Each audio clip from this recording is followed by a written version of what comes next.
ఇప్పుడు పండుమిరపకాయల సీజన్ కదండి. పండుమిరపకాయలతో 2 రకాల పచ్చళ్ళు చూపిస్తాను. పండుమిరపకాయలు 1 కిలో తెచ్చుకున్నానండి.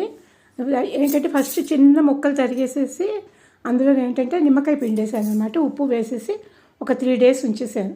3 డేస్ తర్వాత ఏం చేయాలంటే కొంచెం మెంతులు, ఇదేంటంటే ఇదేమో ఈ పండుమిరపకాయలు ఏంటంటే చింతపండు ఉప్పు వేసేసి నానబెట్టి ఉంచుకోవడం అండి. ఇందులో ఏంటంటే మెంతిపిండి కలిపి ఇంకో పోపు పెట్టుకోవడం అనమాట. ఈ పచ్చడి మనం రెగ్యులర్గా చేసుకుంటాం కదా. ఇంకోటి డిఫరెంట్ పచ్చడి ఏంటంటే మెంతులు, సోంపు, జీలకర్ర, ధనియాలు ఇవి వేయించేసి పొడి కింద కొట్టేసేసి ఇందులో కొంచెం ఆవపిండి కలిపి ఆ నిమ్మకాయ మనం అవి ఉప్పు కలిపి ఉంచుకున్నాం కదండి, చిన్న చిన్న పీసెస్ కింద చేసి అందులో ఇది గుండ అనమాట. గుంట కింద కలిపేయడం అనమాట, కావాల్సినంత ఉప్పు వేసి.